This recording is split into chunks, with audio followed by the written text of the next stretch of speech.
Going back to my previous video from yesterday, it's a bit windy, or part one I should say. It's a bit windy today, so the camera's wobbling a bit. Yeah, so I was talking about these two folks I saw on TikTok, right? One was a couple, a man talking basically, and the other was a older guy, maybe 40s, 50s, 60s, something like that, I can't tell. And the other guy is a younger guy, mid-20s. So, the first guy was complaining that he's been on this Keto Carnivore Diet, or the Carnivore Diet, for almost a month. Hasn't lost any weight in 10 days. Why? He's eating all this good stuff and he's showing the video, he's cooking bacon and eggs and da-di-da-di-da and steak, breakfast, lunch and dinner, all meat and no vegetables, no nothing. And yet he's not losing weight. But I can see from his body and his posture that he's not fit. He's not strong. He's not doing any exercise or proper exercise. So, in order to lose weight, folks, you have to be caloric deficient. You have to burn more than you consume. It's that simple.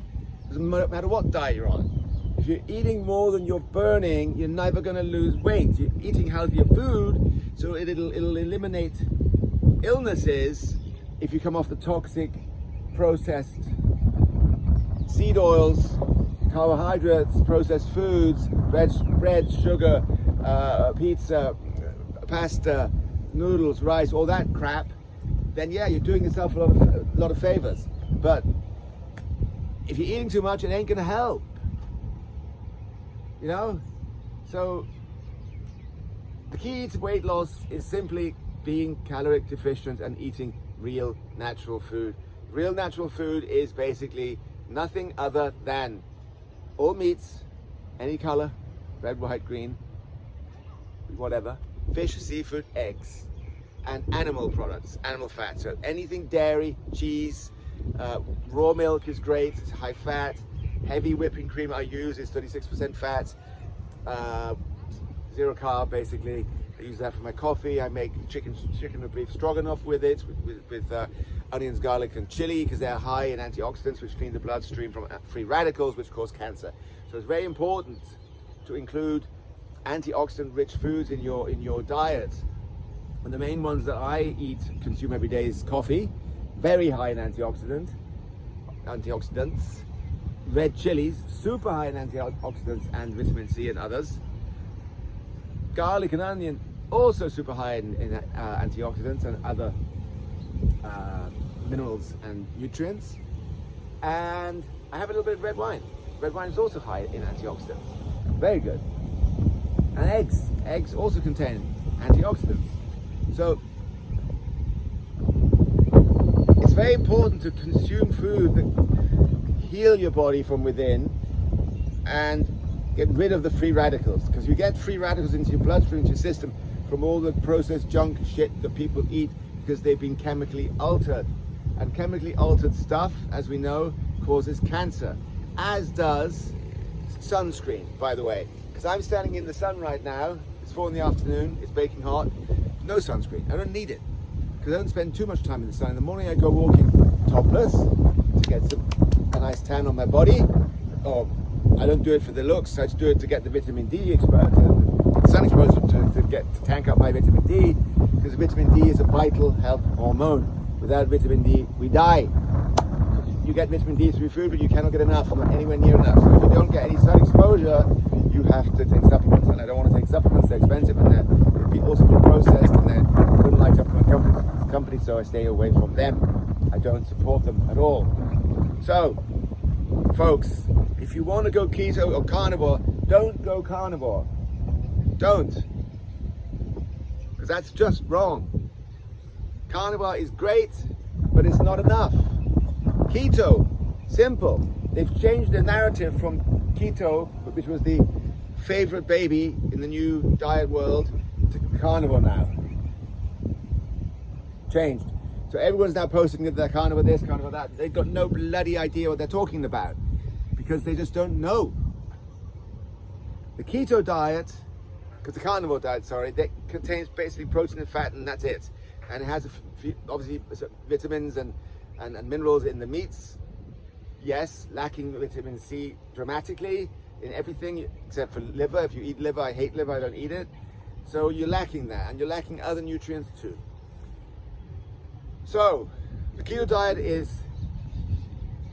far better, superior than the carnivore diet. I mix the two. I go high on meat and protein and fat, so about 80-85%, and the other 10 to 15% is other things such as avocados, super high in fat, and lots of nutrients, omega-3 fatty acids, very good for your body, and filling. I have a little bit of fruit in the form of berries, strawberries, blackberries, blueberries, raspberries mostly. Occasionally I'll have a papaya. Occasionally I'll have some pineapple. Every other day I'll have an avocado smoothie with a little bit of papaya and coconut water in it to give it a bit of more flavor. And there's nothing wrong with that. Nothing. Because fruit is nature.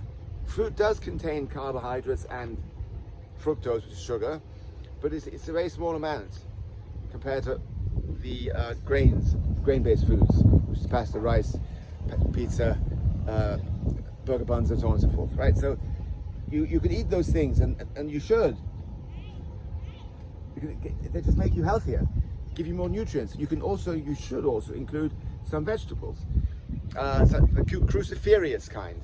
That's the toxin-free. Most vegetables and salads are full of toxins, lectins and phytons, which cause leaky gut. I had that as a terrible condition to have. They burn, these little leeches burn, thousands of little leeches burn holes into your intestinal wall, and then your poop comes running out into your bloodstream, and that sucks, I can tell you. It hurts like hell, and you're sick, vomiting for days. So, eat cruciferous vegetables. Those are largely broccoli, cauliflower, cabbage and Brussels sprouts, things like that. Look it up and go on Google, you'll see the rest. It's not that many. I limit it a lot. I don't have vegetables every day, but I do. And that's it. That's how it should work, folks. Right. Now I'm going to talk about, in the next story, we're talking about movement. And why that's so important. All right. So,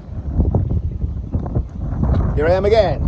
Part 3 of this series, this educational series on the keto diet / carnivore. Keto, carnivore, but mainly keto first, carnivore second.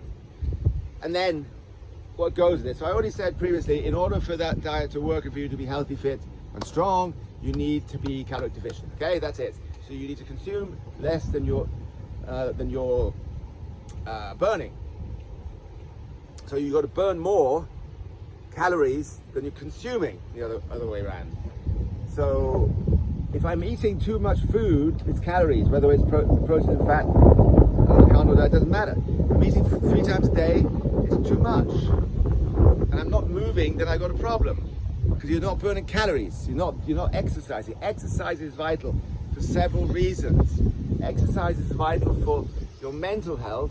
Exercise is vital for sleep, because it regulates the body, and acclimatizes it to the sun and then the night, and it makes you feel good, it gets you tired, and that's how the body should work.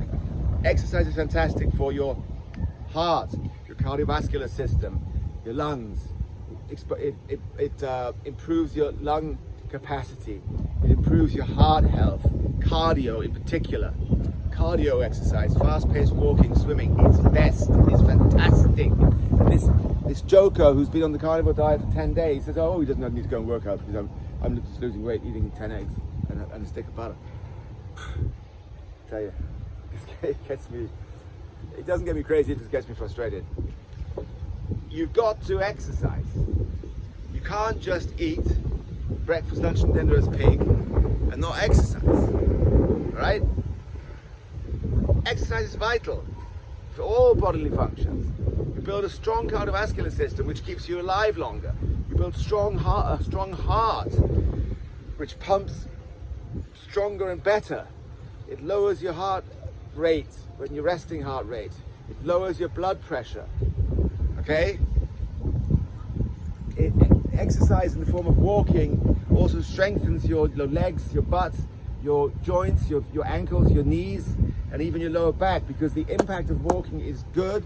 It's not too heavy like running. Running is crap, because running, you're balancing on those joints and you're hurting them. You're causing yourself shin splints and arthritis in the knees and ankles over time, and it hurts the lower back, the bouncing, pounding. You know, slow jogging is okay, but you might as well just do fast-paced walking, like I do, or swimming. And then you've got to do some strength training, which I add into my walks. So you can see here, this is a big pond, the Lotus Pond, lovely little place. I come here almost every day, and there's a riverside over there. I walk along the river too in the morning, and I incorporate my exercises while I'm walking. And I only do body weight. I've never ever set foot in the gym, not since about 7 years. So you don't have to. So what I do is push-ups, 50, 60, 70 in one go, planks for 2 minutes, 50, 60, 70 squats, and then I do 30 or 40 lunges straight after as I move on. I do that 3 times. I walk around this loop, which is 10 minutes, and do another set. Walk around again and do another set. And at the end of that, I'll go by a nice grassy space, and I'll go and stand on my head, do the headstand for 5 minutes. That's fantastic for your as meditation, because it obviously reverses the blood flow, sends more blood to the brain, and relaxes you. It's a skill set. It makes you focus your mind, and it makes you more confident about yourself that you can do this. Not many people can. Maybe 1 or 2% of the world can do the headstand. And then I'll go over to a wall somewhere, and I'll do the handstand against the wall for 1.5 minutes. You know how hard that is? That's like doing pull-ups, but you're in a permanent engaged position. So doing a pull-up and staying up like this is far harder. It's called a static or negative pull-up than moving. So up, down, up, down. That's engage, release, engage, release. If you're staying in the handstand, you're always engaged, and it's super hard to hold your whole body upside down against the wall. Okay, and then freehand standing too. So that's my workout. That's what I do 2-3 times a week. It takes, including the walk, which is usually about 5 kilometers, 3 to 4 miles. The whole thing takes less than an hour. And I've got my strength training in, I've got my walking in, and I'll do separate walk again in the day. So I do 2 longer walks, maybe 1 shorter one to get me to 10 kilometers, 15,000 steps, about 8 miles a day, every day. I do that. That's cardio. Super good for the heart, super good for heart health, and productivity. It gets the brain active. It makes you think. It makes you think about new things. It gives you ideas. It makes you feel good. The sun makes you happy, because vitamin D is our happy hormone too, by the way. Without vitamin D, without sun, you can't be happy. You need sun. Imagine if you're sitting in sun. You know what it's like if you live in the UK or in another dark, rainy place all the time where you never see the sun. You get down. You get depressed. That's just the way it is. And if you're in the sunshine, in the warmth, you're happy. That's because of vitamin D. Sun makes you happy.